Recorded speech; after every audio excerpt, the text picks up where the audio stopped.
जय श्री सीताराम। 17 नवंबर से लेकर के 16 दिसंबर तक इस बीच में सूर्य महाराज वृश्चिक राशि में रहने वाले हैं। मतलब 17 नवंबर को वृश्चिक राशि में सूर्य देवता सूर्य महाराज चले जाएंगे। तो निश्चित तौर पर इसका मतलब यह हुआ कि 17 नवंबर के पहले सूर्य महाराज तुला राशि में थे। तुला राशि सूर्य महाराज की नीच राशि कही जाती है। तो हम ये कह सकते हैं कि सूर्य महाराज अपनी नीच राशि से मुक्त हो रहे हैं और अपनी मित्र राशि, देखिए वृश्चिक राशि मंगल महाराज की राशि है। मंगल और सूर्य को एक ही प्रकार का ग्रह कहा जाता है। एक ही प्रकार का कहने का मतलब यह है कि मंगल का रंग भी लाल है, लाल उग्रता को रिप्रेजेंट करता है। और सूर्य महाराज भी एक उग्र ग्रह है, मंगल महाराज भी एक उग्र ग्रह है, तेजवान ग्रह है। आग अग्नि तत्व ना, लाल को अग्नि तत्व हम कहते हैं और सूर्य महाराज खुद अपने आप में अग्नि तत्व है। सूर्य और मंगल दोनों का ही जो रंग है हम ज्योतिष में लाल रंग बताते हैं। हालांकि सूर्य का रंग पिंक भी बताते हैं, कई बार पीला भी बताते हैं, लेकिन मुख्यतः लाल रंग सूर्य महाराज का हम कहते हैं और मंगल महाराज के भी लाल रंग है। तो मंगल महाराज की राशि में सूर्य महाराज का जाना क्या फल लेकर के आया है, इस बारे में आज के इस वीडियो में हम चर्चा करेंगे। विस्तार से मैं आपको समझाऊंगा ये सूर्य देव के इस राशि परिवर्तन का, सूर्य देव के इस गोचर का क्या हाल होगा, क्या भविष्य फल होगा, क्या राशि फल होगा। बिल्कुल मेष राशि से लेकर के मीन राशि तक सारे राशियां, जो भी आपका राशि फल है, बिल्कुल बैठ जाइए, ध्यान से सुनिए। लेकिन मेरी इस बात को भी ध्यान रखिए, याद रखिए कि आपकी जो राशि है उसको तो सुनिए, लेकिन आपके अपनों की, जिनसे आप प्रेम रखते हैं, उनकी राशि को भी सुनिए। उसकी वजह यह है कि मैं बहुत सारे एग्जाम्पल्स ऐसे दे चुका हूं जिसमें व्यक्ति ने खुद की राशि के बारे में तो जाना, लेकिन अपनों की राशि के बारे में जाना और कई बार एक्सीडेंट होते होते अपनों को बचा लिया। हाँ, मैंने कई बार ऐसे एग्जाम्पल दिया है, आप चाहेंगे तो और मैं एग्जाम्पल दूंगा। तो अपनों के बारे में भी सुनिए, खुद के बारे में भी सुनिए, ठीक है। चलिए आगे बढ़ते हैं और मेष राशि से लेकर के मीन राशि तक जो भी आपकी राशि, उस राशि के आधार पर मैं आपको राशिफल, भविष्यफल बताता हूं, समझाता हूं। तो मेष राशि से शुरुआत करते हैं। मेष राशि वालों के लिए कहूंगा कि चिंता, हाँ जी, मन में चिंता हो।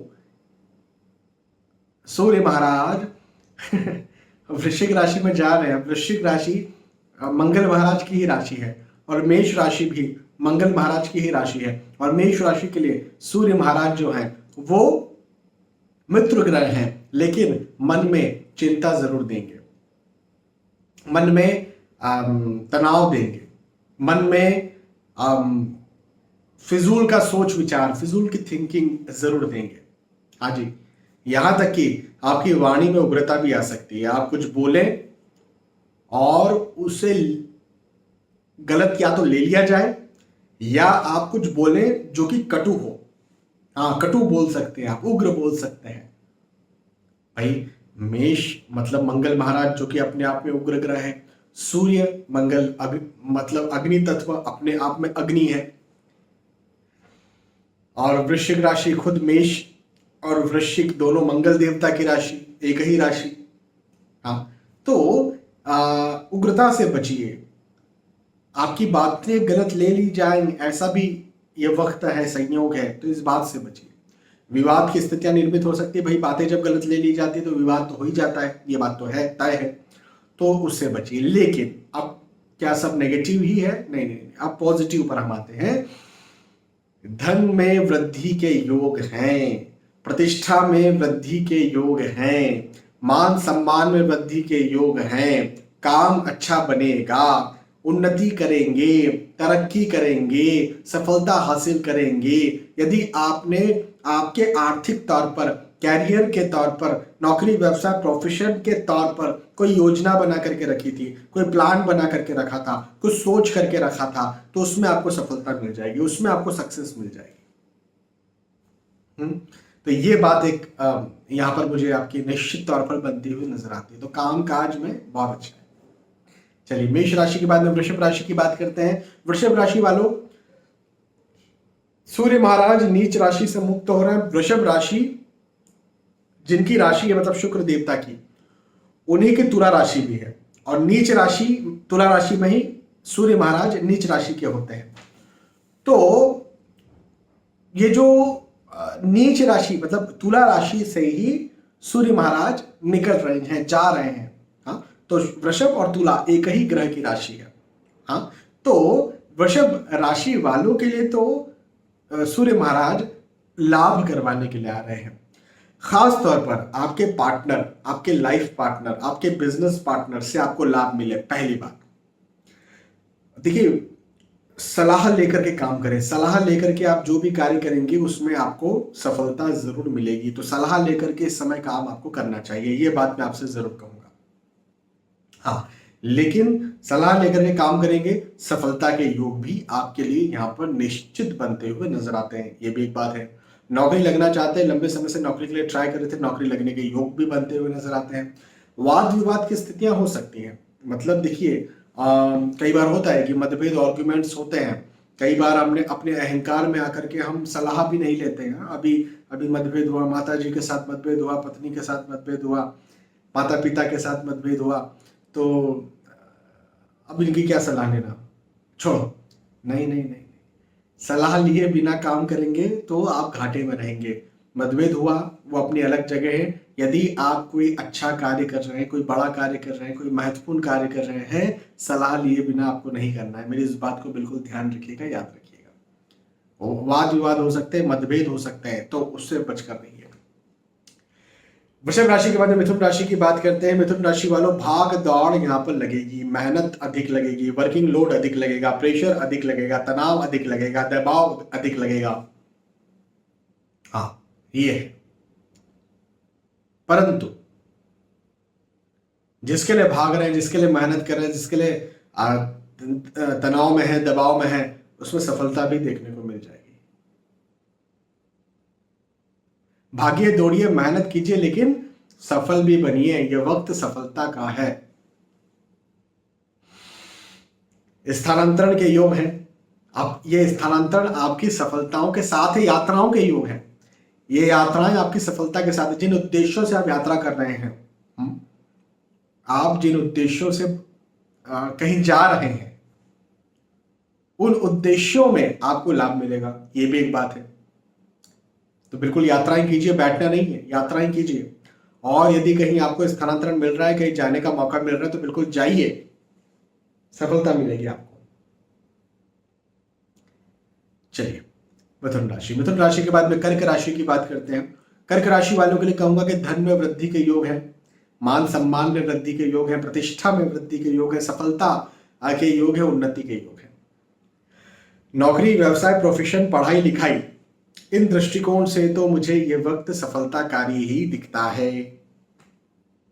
लेकिन यदि आपके स्वास्थ्य की बात करें, तो स्वास्थ्य के दृष्टिकोण से भाई आपको अपना ध्यान रखना है।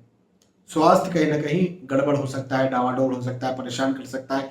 खास तौर पर पेट संबंधी समस्या, पेट का निचला हिस्सा, कमर संबंधी समस्या, गायनेकोलॉजिकल समस्या भी हो सकती है। और यदि आप कहीं प्रेग्नेंट वुमन है तो जरूर आपको अपना ध्यान रखना है।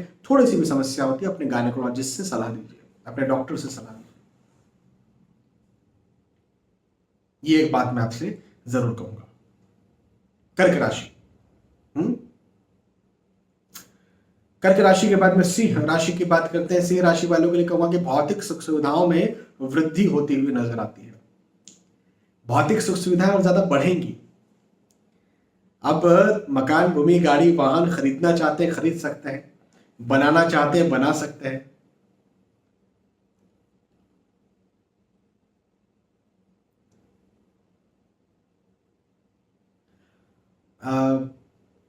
नौकरी लगने के योग है, लंबे समय से नौकरी के लिए ट्राई कर रहे थे, नौकरी लगने के योग है, उन्नति के योग है, सफलता के योग है। ये वक्त जो है सिंह राशि वालों, आपके लिए वक्त आपको आगे बढ़ाएगा, आपको लाभ दिलवाएगा। यह वक्त आपको कुछ दिलवाने के लिए आ रहा है। सफलता तो दिलवाएगा, सफलता तो आपको मिलेगी निश्चित तौर पर, लेकिन लंबे समय से आप यदि कुछ सोच रहे हैं तो वो भी आपको मिले। लंबे समय से किसी कार्य में आप रुके हुए हैं, अटके हुए हैं, तो वो कार्य भी आपका पूरा हो। ऐसे योग भी मुझे आपके लिए, सिंह राशि वालों के लिए यहां पर बनते हुए नजर आते हैं। तो बिल्कुल आगे बढ़िए, मेहनत कीजिए, सफल बनिए। हाँ, अच्छा समय है, ये वक्त बहुत अच्छा है। सिंह, सिंह के बाद में कन्या राशि की बात करते हैं। कन्या राशि वालों के लिए कहूंगा कि स्थानांतरण के योग है, स्थानांतरण के योग है और यात्राओं के योग हैं। जिन उद्देश्यों से यात्राएं करेंगे उन उद्देश्यों में लाभ मिलेगा। भाग दौड़ के योग हैं, उन्नति के योग हैं, सफलता के योग हैं। भाग दौड़ के योग हैं, परेशान होने के योग हैं, प्रेशर वर्किंग लोड आएगा तो तनाव आएगा, उसके योग है। लेकिन उसके साथ ही साथ उन्नति के योग भी हैं। जैसे होता है ना, हम एग्जाम देते हैं तो प्रेशर आता है, वर्किंग लोड आता है, मतलब दबाव आता है, तनाव आता है। लेकिन इसका ये मतलब नहीं कि जिनको दबाव आया परीक्षा में वो सब फेल हो जाते हैं, ऐसा भी नहीं होता ना। कई बार हर किसी को, मुझे भी है, जब मैं एग्जाम देता था स्कूल टाइम में, कॉलेज टाइम में, कॉलेज में तो वैसे उतना ज़्यादा टेंशन लिया नहीं कभी, लेकिन स्कूल टाइम में जब एग्जाम देते थे, हायर सेकेंडरी खास तौर पर, तो बड़ा टेंशन होता था। तो टेंशन में एग्जाम दो और फिर अच्छे नंबर आ जाए तो हाँ जी हाँ, टेंशन खत्म हो गई। तो ये ऐसे योग मुझे आपके बनते हुए नजर आते हैं कन्या राशि वालों। कन्या राशि वालों के बाद में तुला राशि की बात करते हैं। तुला राशि वालों के लिए कहूंगा कि स्थानांतरण के योग है। आपके लिए भी यही कहूंगा कि यात्राओं के योग है। हाँ जी, तुला राशि वालों के यात्राओं के योग है, स्थानांतरण के योग है। खर्च ज्यादा हो इसके योग भी बनते हुए नजर आते हैं। अपने खर्चों पर ध्यान रखें, इन्वेस्टमेंट्स पर ध्यान रखें। हालांकि आय भी बढ़ेगी, देखिए खर्च बढ़ेंगे ये बात है, लेकिन आय भी बढ़ेगी ये बात भी है। और आय बढ़ेगी तो निश्चित तौर पर आपको लाभ भी मिलेगा, आपका लाभ भी बढ़ेगा, प्रतिष्ठा भी बढ़ेगी, सम्मान भी बढ़ेगा। लेकिन एक बात का बस ध्यान रखिए कि आय ना, आप जो जैसे शेयर मार्केट होता है, जो रिस्क इन्वेस्टमेंट्स करके आय होती है, वहां पर थोड़ा सा अपना ध्यान रखिएगा। रिस्की इन्वेस्टमेंट जैसे शेयर मार्केट में, अच्छा जुआ सट्टा बिल्कुल पैसा नहीं लगाना। यहाँ पर पैसा लगाए तो लॉस हो जाएगा, आप कहेंगे यहाँ से भी आय होती है, नहीं नहीं नहीं नहीं। ये जो रिस्की चीजें हैं या स्पेकुलेशन वाली चीजें हैं, मैं यहाँ पर आपको बिल्कुल मना करूंगा, यहाँ पर आपका लॉस हो जाएगा। इस बात का ध्यान रखिए, ठीक है। तुला राशि, हाँ, घर परिवार पारिवारिक स्थिति आपकी अच्छी रहेगी। यदि पहले से कहीं मतभेद आर्ग्यूमेंट्स हो रहे थे तो वो खत्म होंगे। तुला, तुला के बाद में वृश्चिक राशि की बात करते हैं। वृश्चिक राशि वालों के लिए कहूंगा कि भाई इसी में सूर्य महाराज आ रहे हैं, तुला राशि को छोड़कर आ रहे हैं, वृश्चिक राशि में आ रहे हैं। तो भाई वृश्चिक राशि में आ रहे हैं तो सौगातें ही देंगे, कुछ भी नेगेटिव नहीं करेंगे, पॉजिटिव ही करेंगे।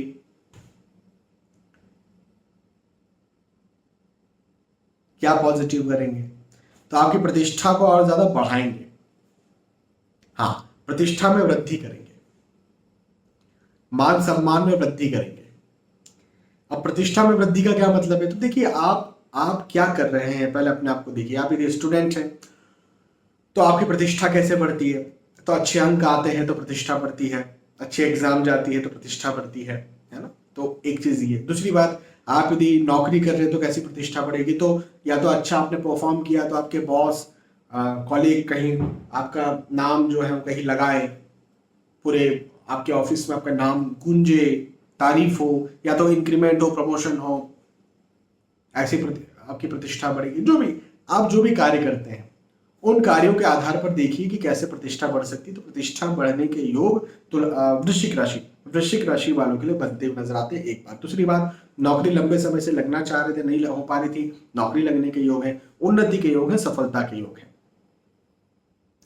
आगे बढ़ने के योग। देखिए ये वक्त जो है ये आपको आगे बढ़ाएगा, ये वक्त जो है ये आपको कुछ दिलवाएगा। ये वक्त आपके लिए आपकी मेहनत का आपको दिलवाने के लिए आ रहा है। और लंबे समय से यदि कहीं आप रुके हुए थे किसी कार्य को लेकर के, तो उस कार्य को भी पूरा करने के लिए आ रहा है, सफलता दिलवाने के लिए आ रहा है। तो इस समय को आपके लिए खासतौर पर मैं वृश्चिक राशि के लिए, सारी राशियों में वृश्चिक राशि के लिए बहुत अच्छा देखता हूँ। एक वृश्चिक और एक धनु भी, धनु के में हम आएंगे, लेकिन वृश्चिक राशि वालों के लिए भी बहुत अच्छा ये समय मैं देखता हूँ। और वृश्चिक के बाद धनु राशि की बात करें तो धनु राशि वालों के लिए तो केवल एक शब्द कहूंगा, हाँ, धनु राशि वालों के लिए कहूंगा कि आपको भाग्य वृद्धि मिलने वाली है, भाग्य में वृद्धि होगी, सम्मान में वृद्धि होगी, मान में वृद्धि होगी, प्रतिष्ठा में वृद्धि होगी। देखिए ये जो वक्त है, ये वक्त आपके कार्यों को और ज्यादा आसान करेगा और ज्यादा कुछ दिलवाएगा और ज्यादा आप सफलता हासिल करें और ज्यादा सुख हासिल करें। देखिए भाग्य वृद्धि का मतलब क्या होता है, आप जो भी कार्य कर रहे हैं, जिस कार्य में आपकी रुचि है, जिसके लिए आप लंबे वक्त से लगे हुए हैं, जिसके लिए आप मेहनत कर रहे हैं, उस कार्य में आपको सफलता मिल जाए, जिसके आप काबिल हैं उस कार्य में आपको सफलता मिल जाए और इजीली मिल जाए, मतलब मेहनत संघर्ष ना करना पड़े, इजीली मिल जाए। संघर्ष, भाग्य जिसका अच्छा होता है उसको संघर्ष नहीं करना पड़ता, ये एक बात है। मेहनत हर किसी को करना है, हार्डवर्क हर किसी को करना है, लेकिन हार्डवर्क एक अलग चीज है, संघर्ष एक अलग चीज है। मतलब संघर्ष कई हार्ड वर्क और कई फेलियर्स का बंडल है। हाँ, सफलता भी मिल ही सकती है, जैसे अभी हमारा राम मंदिर बन रहा है अयोध्या में, तो उसके लिए संघर्ष हुआ है और जिन्होंने संघर्ष किया है उनमें से अधिकतर इस दुनिया में है भी नहीं, उन सबके चरणों में नमन। हालांकि जो हैं उन सबके चरणों में, जो नहीं है उन सबके चरणों में नमन, जिन्होंने संघर्ष किया राम मंदिर के लिए। तो संघर्ष का मतलब होता है हार्ड वर्क और कई फेलियर्स और फिर लंबा इंतजार। और भाग्य वृद्धि का मतलब होता है हार्ड वर्क लेकिन लंबा इंतजार नहीं और संघर्ष नहीं और फेलियर्स नहीं, उसको बोलते हैं भाग्य वृद्धि। हार्ड वर्क तो आता है, वो भाग्य वृद्धि में भी हार्ड वर्क, ऐसे बैठे बैठे तो भाग्य वृद्धि में भी यदि आपका भाग्य भी आपका साथ बहुत अच्छा दे रहा है तो फिर बैठे बैठे तो नहीं मिलेगा, ये बात का ध्यान रखिएगा। चलिए धनु के बाद में मकर राशि की बात करते हैं। मकर राशि वालों के लिए कहूंगा कि नौकरी और व्यवसाय में आपको चिंता होगी। हाँ, नौकरी आप करते हैं, व्यवसाय करते हैं तो किसी प्रकार की चिंता आपके मन में सताएगी, खर्च ज्यादा होगा, थोड़ा डावाडोल रख सकता है, पॉलिटिक्स आपके साथ हो सकती है या फिर आय में कुछ ना कुछ उतार चढ़ाव या आय में कहीं ना कहीं अनस्टेबिलिटी, इंस्टेबल आपको लगने वाला है। रिस्की इन्वेस्टमेंट्स बिल्कुल भी नहीं करना है। शेयर मार्केट में भूमि में पैसा लगाए तो लॉस हो सकता है, किसी को पैसा उधार दिया तो लॉस हो सकता है। तो इस बात का मकर राशि वालों आप जरूर ध्यान रखिएगा। नौकरी लगने के योग जरूर बनते हुए दिखते हैं लेकिन थोड़ा संघर्ष करना पड़ेगा। ये वक्त थोड़ा आपको ना संघर्ष दे सकता है। अपनी हेल्थ का, मकर राशि वालों अपनी हेल्थ का, स्वास्थ्य का ध्यान रखिए। हाँ चलिए मकर राशि के बाद में कुंभ राशि की बात करते हैं। कुंभ राशि वालों के लिए कहूंगा कि नौकरी लगने के योग बनते हुए नजर आते हैं। कुंभ राशि वालों के लिए समय अच्छा है, मेहनत ज्यादा करना पड़ेगा, परिश्रम ज्यादा करना पड़ेगा, लेकिन आप जो मेहनत कर रहे हैं, परिश्रम कर रहे हैं, जिसके लिए आप परेशान हो रहे हैं, उसमें आपको सफलता मिल जाएगी, मैं ये कह सकता हूं। उन्नति के योग है, हर्ष के योग है, उत्साह के योग है, खुशी के योग है, आगे बढ़ने के योग है। यह वक्त आपको कुछ दिलवाने वाला है, तो कुछ मिलने के योग है।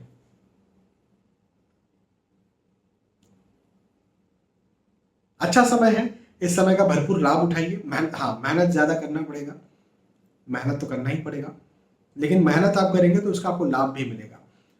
कुंभ राशि वालों, जितनी आप मेहनत करेंगे उसका आपको लाभ मिलेगा। हमेशा ऐसा नहीं होता, हर किसी के साथ ऐसा नहीं होता कि जितनी मेहनत करो उतना लाभ मिलता है, संघर्ष भी होता है, लेकिन आपको लाभ जरूर मिलेगा आपकी मेहनत का। और कुंभ के बाद में मीन राशि की बात करते हैं। मीन राशि वालों के लिए कहूंगा कि शत्रुओं का निर्माण होगा। हाँ जी, शत्रुओं का निर्माण हो सकता है। अब देखिए, हिडन एनिमीज बन सकते हैं, डायरेक्ट एनिमीज बन सकते हैं। आप जो नौकरी करते हैं तो आपके साथ पॉलिटिक्स हो सकती है। गुप्त शत्रु आपको तंग कर सकते हैं, परेशान कर सकते हैं, आपके पीठ पीछे आपके नेगेटिव बातें हो सकती हैं। किसी पर भी अति विश्वास यहाँ पर नहीं करना है, विश्वास करने का वक्त ये नहीं है।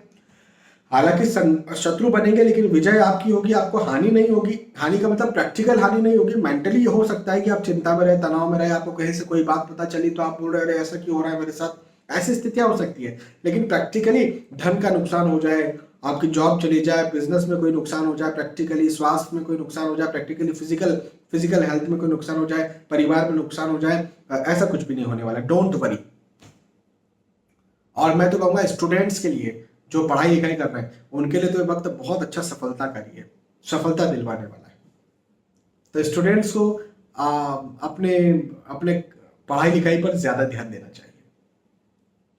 ठीक है, तो यहाँ पर हमने चर्चा की मेष राशि से लेकर के मीन राशि तक। सूर्य महाराज वृश्चिक राशि में ये जो जा रहे हैं, नीच राशि से मुक्त होकर के वृश्चिक राशि में अपना राशि परिवर्तन कर रहे हैं, गोचर कर रहे हैं। इसका राशिफल, इसका भविष्य फल मैंने आपको समझा बताया। बहुत बहुत धन्यवाद। फिर मिलेंगे आने वाले वीडियोस में। तब तक के लिए आज के इस वीडियो में आपसे विदा चाहता हूं। जय श्री सीताराम।